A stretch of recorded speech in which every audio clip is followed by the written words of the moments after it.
Jenis tunjangan sukarela yaitu tunjangan pribadi ada dua, yaitu rancangan kesehatan, rancangan perawatan gigi, penyeimbangan pekerjaan dan kehidupan pribadi, atau ada 4, cuti, hari libur, rekening perencanaan hidup, schedule kerja fleksibel, telecommuting, dan penyelenggaraan minggu kerja.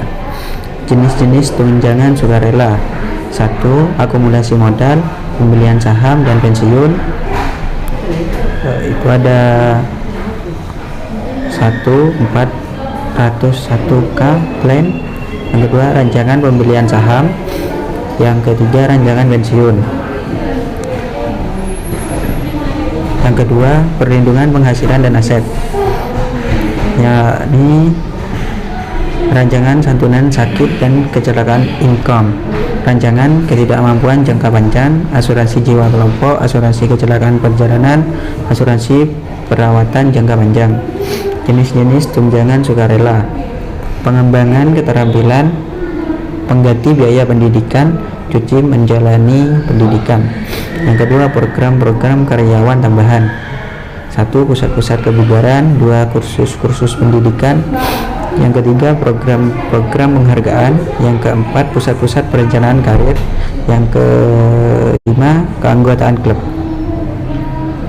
Mengkomunikasikan informasi mengenai paket tunjangan. 1. Tunjangan karyawan bisa membantu perusahaan merekrut dan mempertahankan tenaga kerja berkualitas terbaik. Yang kedua, untuk menjaga program tersebut tetap mutakhir, manajemen butuh masukan dari para karyawan untuk menentukan perlu tidaknya perubahan tunjangan. Yang ketiga, selain itu, karena kesadaran karyawan mengenai tunjangan seringkali terbatas, informasi program harus dikomunikasikan ke bawah. Kompensasi non finansial. 1.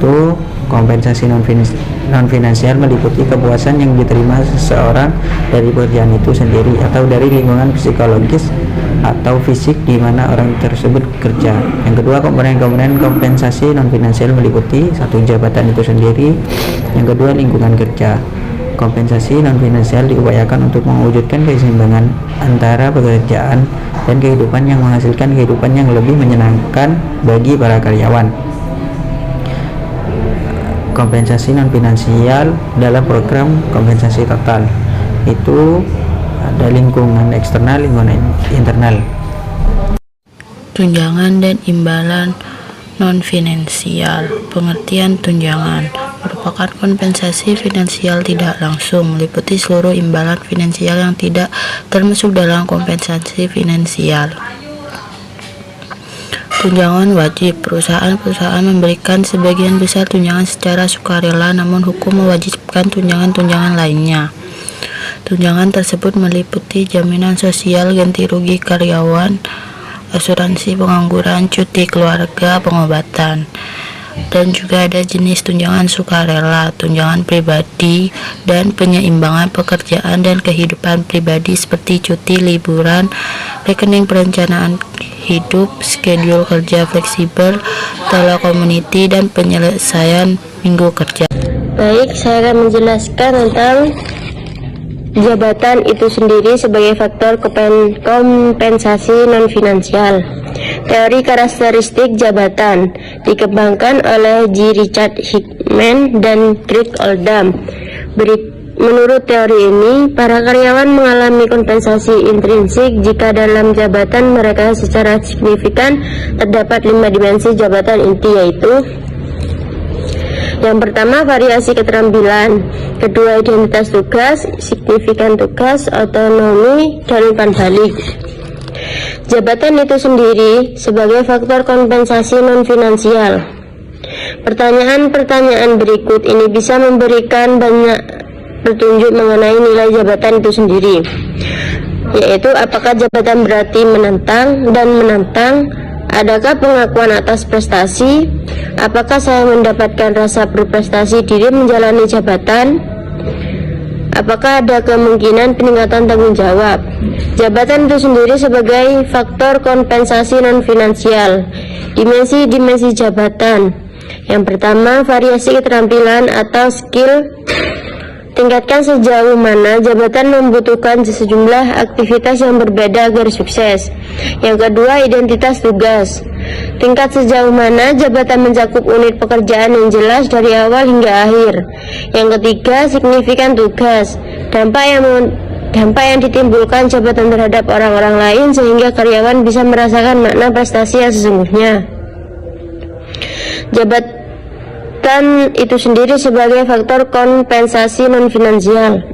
Dimensi jabatan, otonomi, tingkat kebebasan dan tanggung jawab individual yang memiliki para karyawan dalam menjalankan jabatan sehingga mereka merasa bertanggung jawab atas hasil kerja. Umpan balik, informasi yang diterima para karyawan mengenai seberapa baik mereka menjalankan jabatan. Lingkungan kerja sebagai faktor kompensasi non-finansial. Menjalankan sebuah jabatan yang penuh tanggung jawab dan menantang di tempat yang jelek tidak akan menyenangkan bagi sebagian besar orang.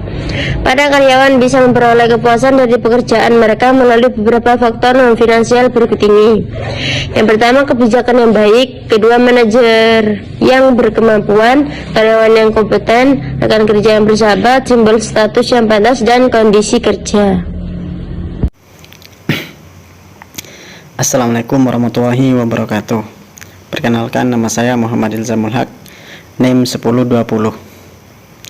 Di sini saya akan menjelaskan dari materi slide 15 sampai 20, yaitu jenis-jenis tunjangan sukarela. Pengembangan keterampilan.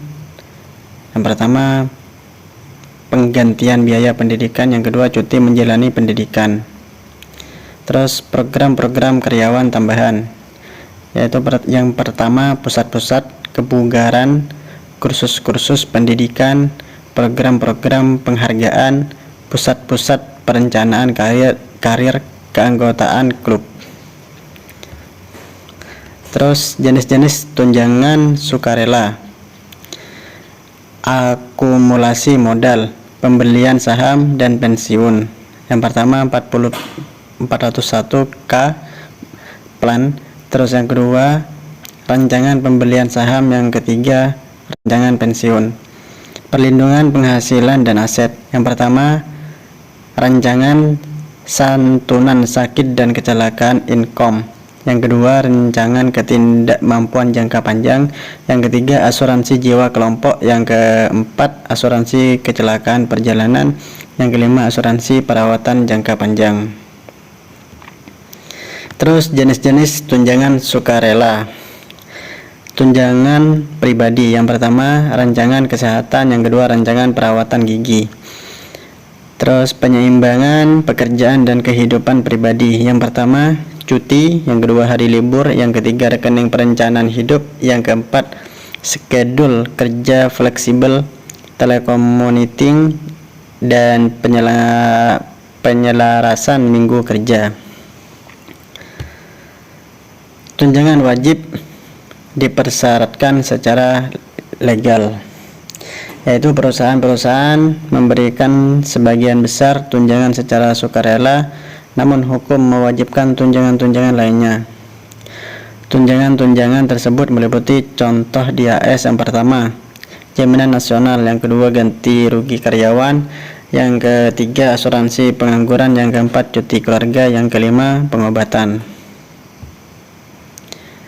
Pengertian tunjangan. Tunjangan kompensasi finansial tidak langsung. Yang pertama, meliputi seluruh imbalan finansial yang tidak termasuk dalam kompensasi finansial langsung. Yang kedua, merupakan wujud tanggung jawab organisasi terhadap para karyawan. Yang ketiga, bisa berupa asuransi dan program-program lainnya untuk kesehatan, keselamatan, keamanan, dan kesejahteraan umum. Tunjangan umumnya membebani perusahaan dengan uang, namun para karyawan biasanya menerima secara tidak langsung. Yang selanjutnya, sebagai contoh, sebuah organisasi bisa membelanjakan beberapa ribu dolar setahun sebagai pendanaan untuk premi asuransi kesehatan untuk setiap karyawan. Terima kasih. Assalamualaikum warahmatullahi wabarakatuh.